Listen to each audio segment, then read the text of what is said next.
What if I told you the most successful console of this generation might also be its most frustrating? On paper, the PlayStation 5 dominates, crushing its competition and breaking revenue records. But if you peer into the forums and social feeds, you find a very different story brewing. We are 5 years into the PS5 life cycle, and as whispers of the PS6 grow louder, everyone naturally wonders about raw power, about new features, maybe even a handheld. Those are important questions, for sure. But I'm more concerned with Sony learning from its missteps. While the PS5 has certainly pulled ahead, thanks in part to sheer hype and some early stumbles from the competition, we cannot expect that same grace next generation. For me, all the issues with the PS5 boiled down to one word: confusion. This generation, despite its undeniable triumphs, feels like we are watching Sony at its least confident. Some might blame the changing leadership, and that certainly plays a role. But when I look back at PlayStation's annual strategies, a complete lack of consistent direction emerges. Yes, the games themselves, the amazing exclusives, remain bright spots. Those are consistent. But the overarching strategy? It shifts, it changes, it gets abandoned and replaced year after year. That lack of focus, I believe, lies at the very root of so much player frustration.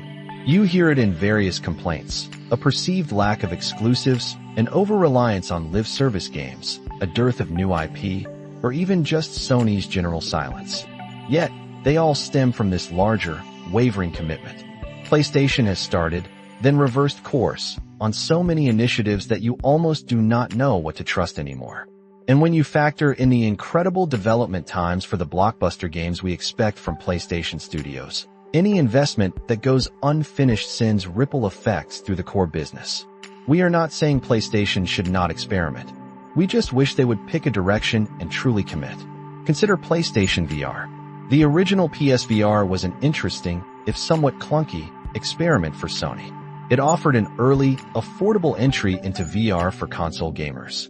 It felt a bit slapped together, with its messy wires and retrofitted PS3 controllers, but it worked.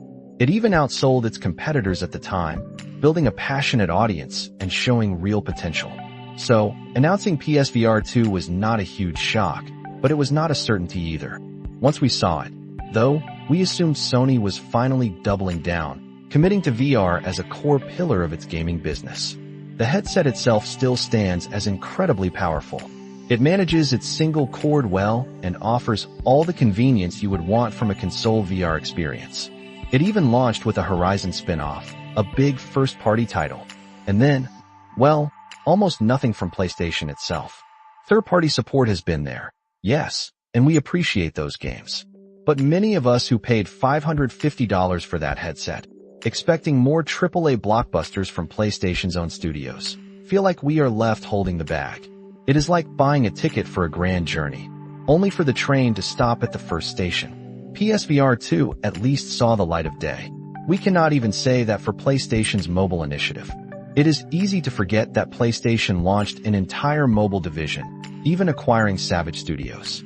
They rebranded the team to Neon Koi, then shut the whole studio down less than a year later, without ever announcing a single title. That is not just a misstep, it is a full-on U-turn. And finally, we must talk about the massive live service debacle. To be fair, Sony was right to try and create its own live service games. It is a difficult, unpredictable space, but PlayStation certainly possesses the resources and talent to give it a better shot than most. What was not a wise move was the all-in approach. Instead of a cautious 1 or 2, PlayStation proudly proclaimed it would release over a dozen live service titles in the coming years. Accounting for cancellations and the few games that have actually made it out, that number has plummeted to about 3 or 4. You cannot overstate how critical trust is for live service games. Players need to believe that a game will not only be fun, but will continue rewarding them for weeks, months, even years. Why would you invest your precious time in a game if it stops getting content, or worse, disappears entirely, a few weeks later? This creates a scenario where players smartly decide to wait and see, rather than jump in early. But that reluctance can become a self-fulfilling prophecy, leading to low player counts and studios having no choice but to pull the plug. The unintended consequence of PlayStation appearing so strategically bipolar is that it burns bridges it has not even crossed yet. Selling us another peripheral or another live service game becomes infinitely harder when we all remember the last time they tried something similar, only to pull the rug out from under us. For the PS6 generation, we want PlayStation to keep experimenting, absolutely. But they desperately need to pick one or two clear directions and fully commit to them. What do you think? What is the one thing you want Sony to get right with the PS6? Let us know.